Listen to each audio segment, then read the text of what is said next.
the Rev Mel Show. It's the Rev Mel Show. Welcome to the Rev Mel Show on TalkingSexRadio.com. Log in to chat your questions or call 818-731-7942. And now, here's your host, Reverend Mel. It's the Rev Mel Show. It's the Rev Mel Show. It's the Rev Mel Show.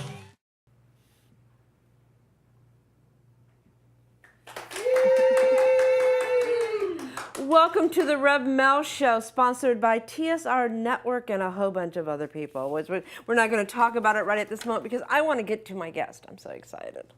I'm so excited. My guest, I have been pursuing her. I've been calling her, on FetLife and on every place I can get a hold of her. In person, at a party. I've been saying, you got to get to Twitter. Yes. Yeah. Here's Midori. Yay! Welcome. Thank you. I'm happy to be here. Thanks for being persistent and patient with me. My schedule's kind of crazy. You are so busy. I am. You have traveled. This woman has traveled all over the world. I mean, I've done my research. I'm so, we're gonna get the We're gonna get the sexual questions out of the way because we're gonna get to the meat of this. Okay, the sexual questions is this, and she's never seen my show before. No, I haven't. I know. I'm sorry. I apologize. So the first question, Midori. Yes. First of all, it's Midori. There's no begin. There's no. It's just Midori. It's just Midori. Yep. I love that name. Thank you. Thank you. What is the meaning of? It's funny. I've had really funny conversations around my name. I had somebody recently when I was teaching in London.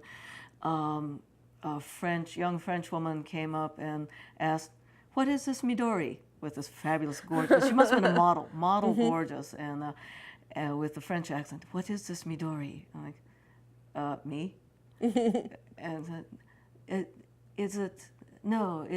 it must be a title that it's a title you are granted for being a teacher, yes? I'm like, no, it's just a name. And she had this whole idea that Midori must have meant a name of a sex guru or something. I'm like, no, it's just a name. Oh, but this book has Midori on it. Yeah, I wrote that book. That is you? And yeah, it's me. And a lot of people think it's some chosen name, but actually, it's my mom named me Midori, obviously, and So Midori is your given name. it's my given name. It is your given name. Indeed, my given name. And I had all sorts of grief when I was a child, growing up in Japan, because Midori is, when I was a kid, a grandmother name. Kind of like Estelle, Pearl. Midori's a beautiful name. Yeah, over here it sounds great, but in Japan it was kind of like growing up being named Maribel. Or like Hazel. Yeah. Oh, wow. Yeah, and so it's a name commonly given. It means, phonetically it means green, although the kanji characters add different meaning to it. Is that why the drink Midori, Midori drink is green? Do people ask you if you named yourself after the drink? They do, and they're like, oh, you must like the drink. I'm like, funny. It's actually a really old-fashioned drink. Wow. Kind of like Shirley Temple wasn't named after the drink. And it's an old-fashioned name. I used to get teased a lot for it. I'm born in May, and everything is that. What's your birthday? Yeah, May 4th. I'm May 2nd. Hey, Taurus. Taurus. Yeah, right Two on. strong women. Yeah. Strong and sensual, earthy, no nonsense. Yep. And what is in your what year were you born in? Like, I'm a dragon. I am a fire horse. A fire horse. Yeah, Wow. and in fact, that's my company, my corporate entity name. I was going to ask. I have that down. The name of her company. Yeah. So Productions, Fire Horse. Fire Horse Productions. We're going to get to that. I'm excited about talking about it. So, you were born in Japan. Yes. And when did you come to the United States? I was in my early teens. I was almost 14. Wow, that had to be really difficult. It had its challenges, but I think other kids have had it much rougher. I mean, sure, okay, learning a whole nother language, because I sort of spoke a family pidgin. You know how, like, if you grow up in a household where there's another language spoken, you pick up a little that family pidgin. So I spoke a little family pidgin English, but I couldn't read or write. Are both of your parents Japanese? No, my dad, who's deceased, is Japanese, and my mom, American. Oh, wow. Wow, I didn't know that. Yeah. So your mom met him in Japan, and then she lived in Japan? Yeah. So that had to also be very difficult for her to have her husband, die when she was living in Japan. Oh, and they were already divorced. they were, oh, wow. They were long divorced. Yeah. Yeah. So She's beautiful. I didn't know what nationality she was.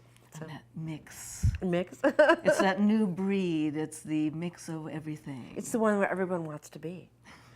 Yes, hybrid vigor. Yeah, they want to be both. Hybrid vigor, absolutely. So let's get the questions out of the way. Yeah, I am, okay, as Go ahead. somebody who's mixed culture, mixed ethnicity, I'm really excited that, we have a president that I can look at him and say, okay, you know what? He's mixed too. Yep. And he comes from many cultures, and he totally gets it. This is the 21st century. Yep. Yeah. No more, segregation. No more, you've got to be in your corner and I've got to be in my corner. We all have to live together. And look at how beautiful when people are mixed. Well, I'm French, Sicilian, and American Indian. So I got a little bit of mixture in me too. And they hid the fact that I was American Indian. Wow, you're kind of like a walking, talking Louisiana history kind of. Yeah, from the Midwest though. Yeah. Yeah, but then that French Canadian. Yeah, It was there's that French-Canadian. whole Creole Napoleonic history, isn't there? Yeah, it makes your blood boil. Hot sizzle blood. Let's talk about blood boiling. So, my dear, Yes. the hard questions. These are the ones that we get out. Everyone has asked these questions. Okay. All Okay? right. No All right. one gets away. In fact, nobody gets away with it. Okay. How old were you when you lost your virginity? I did not lose my virginity. I claimed my sexuality. Okay, because it's a pet peeve of yours. It is? Yes. It is. The term losing your virginity, and I wrote this whole thing, I think you saw that. Losing the virginity is so loaded with cultural messages around women as possession, as the commodification of one's hymen.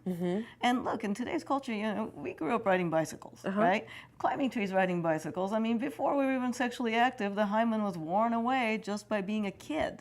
And this whole idea of losing one's virginity. Well, there's an emphasis so much on vaginal penetrative activity. And there's so much more to sexuality. Instead of saying lost something, why not focus on claiming and gaining? I also think that allows for a more holistic sexual view and a more healthy healing view, especially if somebody's earlier sexual incidences were neither consensual, Yep. maybe they were abusive, maybe they were traumatic, and maybe it was more about violence and control, not sex. Yeah. So then why define that as one's definitive identity, adulthood forming moment? So instead, I like to say, when did you claim your sexuality? I like that. Yeah. We're gonna learn so much.